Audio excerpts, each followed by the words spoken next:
Yo, yo, yo, what is up, everybody? It is your boy out here, CJ the DJ, coming to you live with a brand new episode of Hustle and Burn.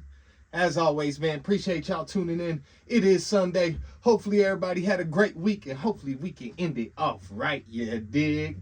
Appreciate y'all tuning in. As we always start off, guys, shout out to our sponsors, Diamond Consulting, for any general contractors out there in the Front Range, Colorado area that may need or utilize subcontractors in any different scope of work, guys, new builds, remodels, renovations. Contact Diamond Consulting. What they have and provide is a private network of fully insured, pre-vetted subcontractors looking to take on more work and grow and scale their companies. So contact Diamond Consulting, guys, 720-563-7452. Top of the morning to everybody. Want to give a shout out this week, guys, to Station 26, another local company that brews different drinks. They have alcoholic, non-alcoholic drinks, and man, I had the Station 26 Tangerine Cream hitting.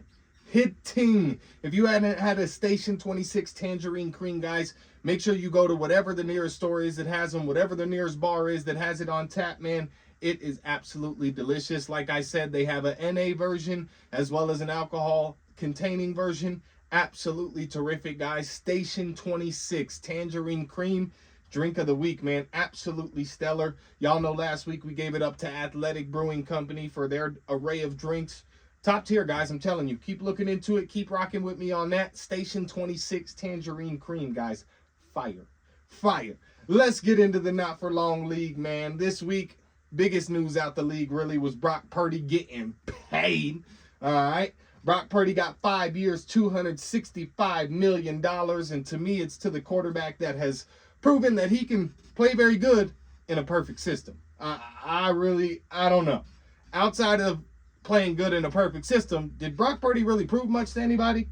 I mean, I get it. He had the stats, right? But he's had the players around him to have those stats. When the system wasn't perfect, when the chips were down, when players were injured, did Brock Purdy put the team on his back and take them on a deep run? No, at the end of the day. And obviously, I know football isn't a one-man game, but for someone that's going to be getting 5 years, $265 million, he's in the $50 million a year category with some of the top tier guys in the league. I don't know, man. To me, it feels like he hasn't, done enough, in my opinion, to be deserving of a contract that big. Obviously, the markets affect things and dictate things. San Francisco is trying to lock down something long-term as they go through this kind of weird rebuild phase, right, where things aren't working out. We don't know if Shanahan's going to be there over the next couple seasons, right? Like, kind of the elephant in the room in San Francisco right now. But I still just don't agree, man. I would love to hear on, kind of what you guys think, but I'm just not sold, man, on Brock Purdy. I am not sold on Brock Purdy in any way, shape, or form. I think 5 years, $265 million is just an overshot for him. And I think the play moving forward for the San Francisco 49ers from him is going to prove just that. I don't think they're going to have much success in the Brock Purdy era, if you will.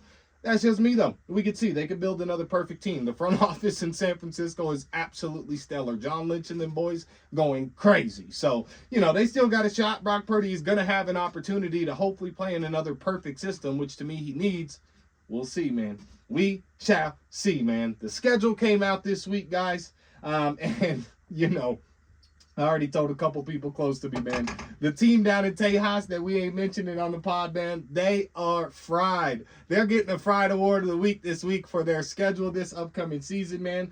Number one, it's just, I'm telling you, the strength of schedule for the Cowboys is up there. It's not the best, obviously. It's not the hardest strength of schedule, top 2, top 3. But at the end of the day, the Cowboys have a tough schedule, man. And especially with the division I said we again, Lord have mercy, they gonna get me.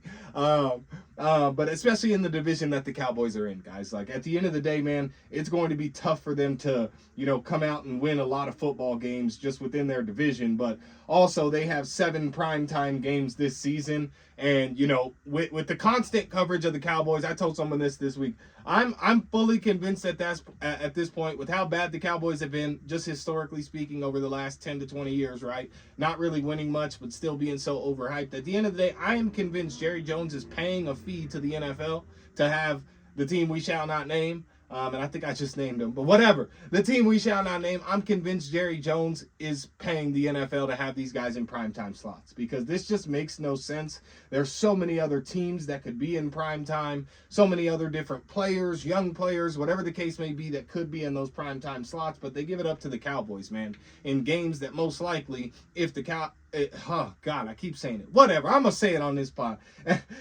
They keep putting them in games where the Cowboys are obviously at a disadvantage, right, in terms of the expectation when they're going up against the Kansas City Chiefs, when they're going up against the Philadelphia Eagles in prime time. Like these are just games that are just hilarious to me, and it's just crazy to me that they keep getting these spots, man. And as we said, with Pickens on the team now, it's going to go one way or the other this season. Either it's going to go great, right? Or because there's no gray area here, I don't think, with this situation. It's black and white. It's going to go great or it's going to go absolutely horrible, and we're going to see a boatload of meltdowns on sidelines in primetime football games by CeeDee Lamb and George Pickens. Like, that's just the reality of it. And in my opinion, that's the direction it's going to steer because the quarterback at the helm of the team isn't going to be able to get them there, isn't going to be able to feed two top-tier wide receivers at the end of the day with a lackluster offensive line. Even though they tried to rebuild it in the draft, tried to sign a couple guys, it is what it is. It's not as good of an offensive line, and Dak has shown in the past that, if he is protected and has time, he can play football. But if he doesn't have that, he gets happy feet. And that's where we're at with Dak, especially post-injury, right? So, just crazy to me, man. 7 primetime games is just overkill for a team that, again, hasn't been good in quite some time. A team that hasn't really made any noise in quite some time, like real noise, aside from hype from the fans, right? Because it gets a little crazy on that side, you feel me? But it's just crazy, man. I couldn't believe it. And again, I think there's so many teams that were deserving of primetime positions that unfortunately didn't get those primetime positions simply because the team down in Tejas is somehow, some way, I think it's Jerry Jones paying a fee to the NFL, getting in these primetime slots, man. It is absolutely ridiculous. But last thing, I know we're kind of speeding through the not for long league, but it wasn't too much craziness going on. The last thing I wanted to bring up, and I really, really am curious to hear your guys' thoughts. Anyone who's listening, Spotify, YouTube, you can comment, DM me, whatever the case may be. Shoot me a text. I don't care. I'm really curious to hear how you guys feel about this because this week the NFL did clear the way for players to be able to play in the 2026 Olympics, which now is going to feature flag football. And I'm going to be real. I don't give a damn about no flag football, brother. I really don't give a damn about no flag football. I'm not trying to see no 5'5" Chinese dude guarding Justin Jefferson. All right? I'm just not at the end of the day. I don't like it. I don't like the setup 7-on-7 BS. Like, at the end of the day, bro, like, I think it's corny to have flag football in something like the Olympics. That's just my opinion. And, it's unfortunate to say for football players, right? They don't get the opportunity to play for their country and yada, yada.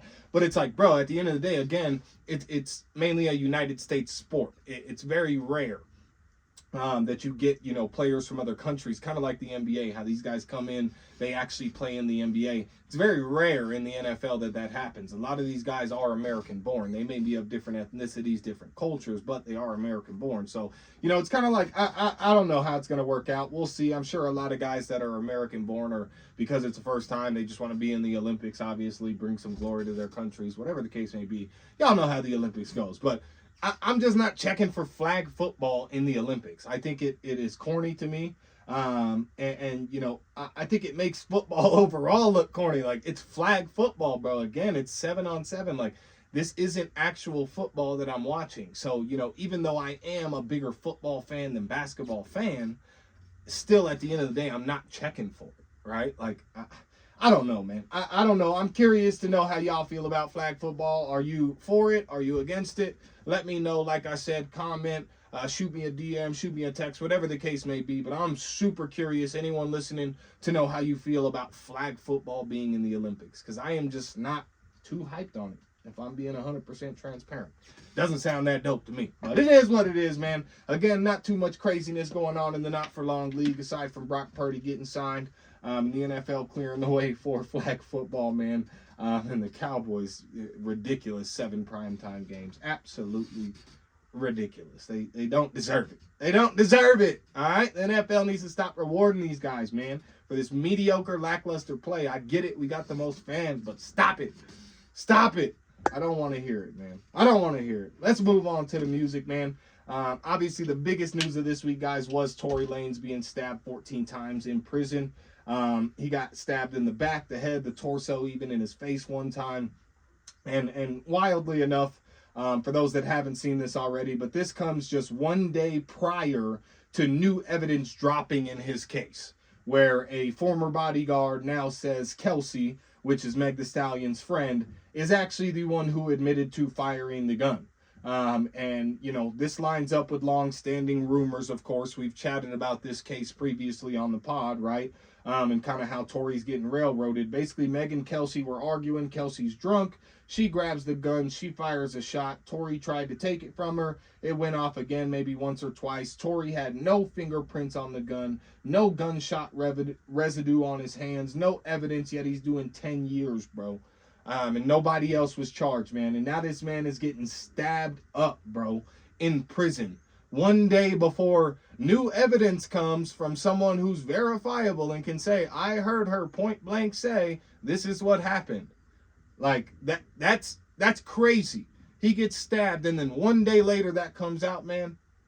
Y'all know what it is. Y'all see the lineup, man. We've talked about it before.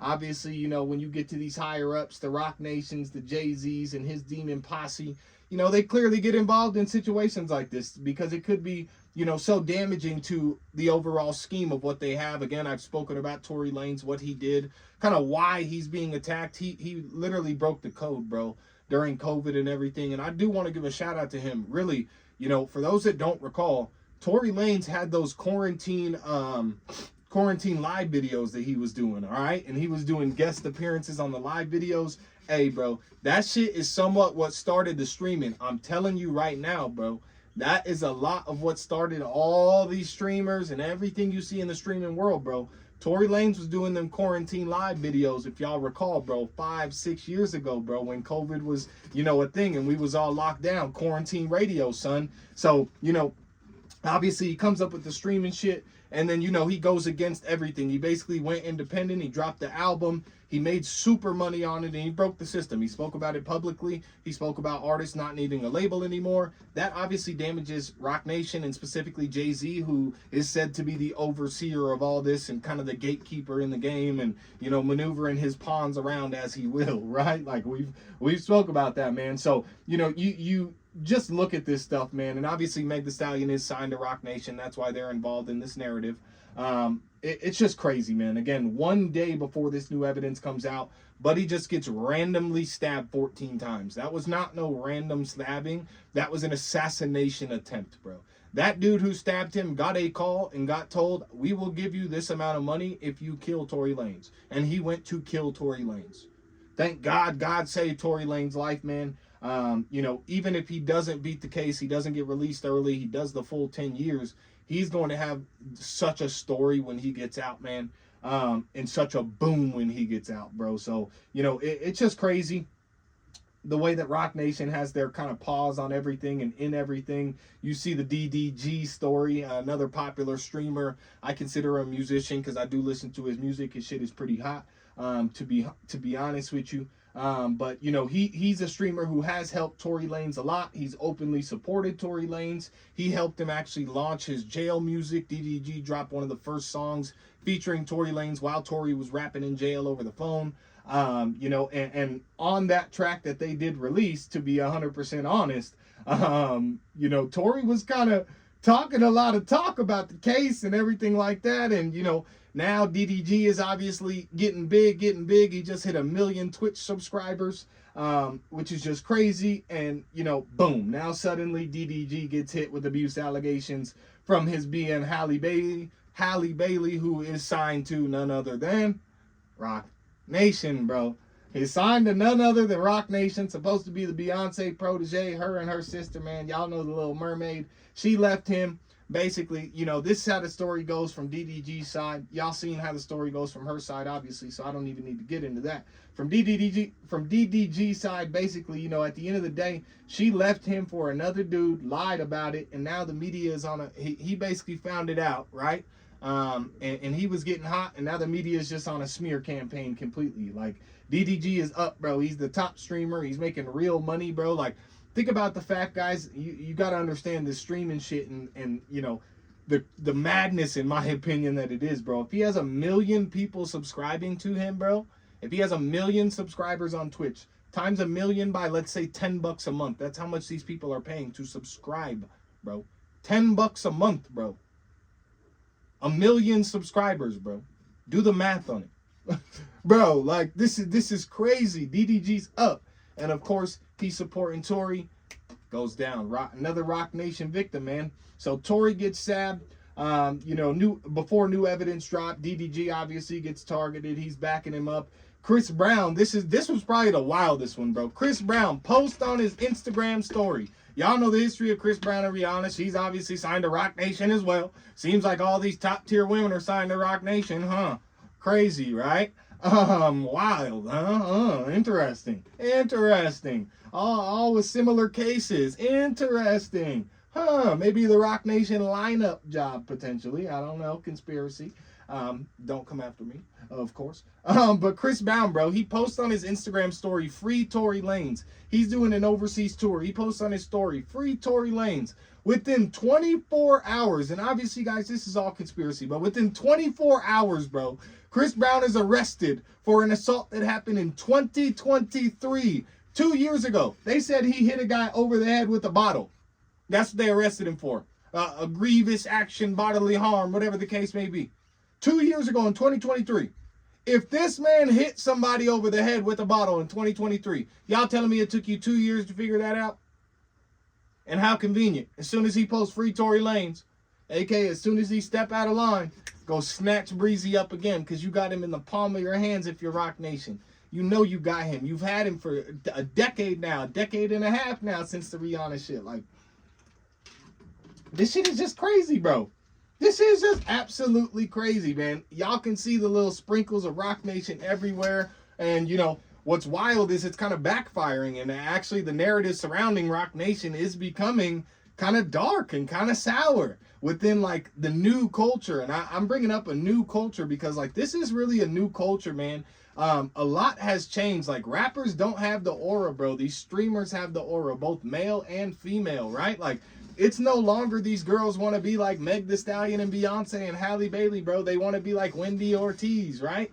They want it like that. That's what they want to be. These kids no longer want to be, you know, like Lil Baby. They want to be like Kai Cenat. They want to be like DDG. Like, yo, this is a very new culture, man, that, you know, I've been mentioning it in little intricacies on the pod, man, that, like, these rappers are going to have to catch up to this new culture, bro. It seems to me the rappers can't adapt to the new culture and what's going on, bro. And that's going to be a problem. And in my opinion, that is a problem within music because, like we said before, right? Like, the sound needs to change. Things have to continue to elevate. Artists have to continue to grow with the culture as it moves. If the culture is shifting to this streaming shit and that's what's hot, even Blackboy Max said it on a stream with 2 Chainz, bro, the other day. He said, like, it's hard for rappers to do streaming and shit because, like, they come on, they trying to act cool. Like, there's no personability anymore to the rapper, bro.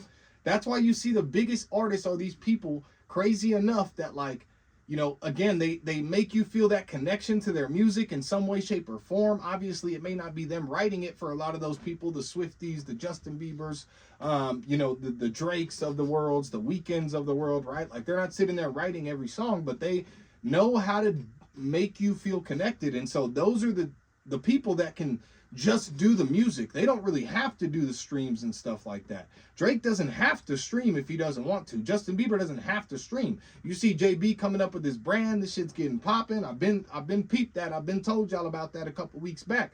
Keep an eye on that brand, the Skylark shit that he's coming out with. It is going to be hot. It is going to be a big brand. And news just came out, obviously, that JB sold his music catalog for $200 million a couple years back. TMZ broke that story this week on JB. He went broke. He sold his music catalog for 200 M's, meaning Justin Bieber got $200 million for all of his work basically prior to 2021, 2022, whatever the case may be, 2023. He sold all that shit. He doesn't own any of that, bro. So everyone's streaming his music. That's great. JB's not making money off that no more, bro. He has no ownership of this shit at all. So now the Skylark shit and everything he's doing, that's him rebuilding his wealth, bro. I'm just saying, guys, with the streaming and everything going on, I know I switched from, Rock Nation to the streamers and all that, but it just ties in, man, to this new culture. Like, Rock Nation really is looking bad if depending on your algorithm, of course, but like my algorithm on TikTok is painting Rock Nation in a bad light, bro. These videos have hundreds of thousands of views, hundreds of thousands of likes, bro.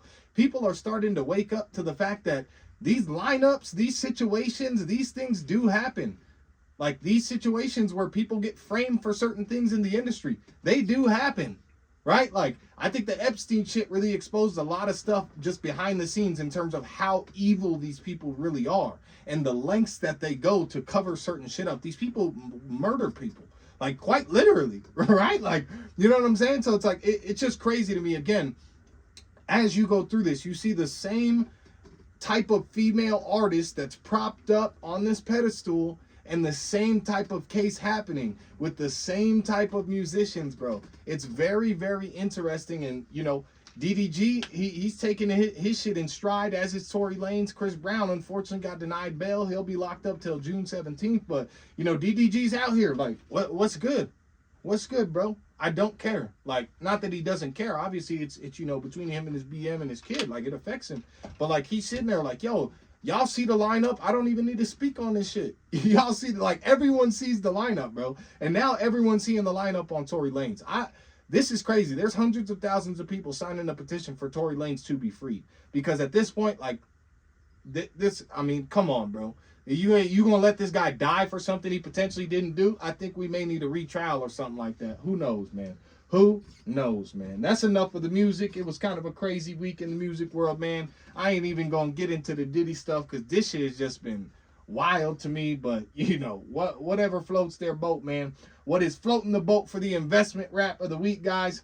It is a sweep in the Middle East, man. A sweep in the Middle East. Donald Trump is on his Middle East tour. He's locking in new investments for the U.S. at every single stop, man. And as I've been mentioning, guys, in the investment raps of the week, like, the smart money is betting on America long term, bro. The smart money is betting on America for the next 8 to 10 years, bro.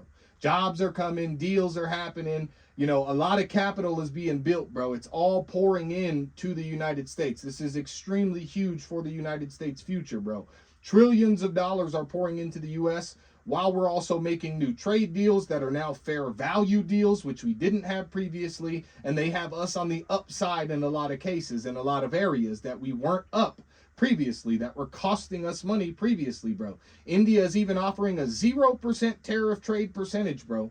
0%. That is insane, guys. That is unheard of. I'm not the most well-versed in this, but like, a 0% is unheard of in terms of a trade deal, bro.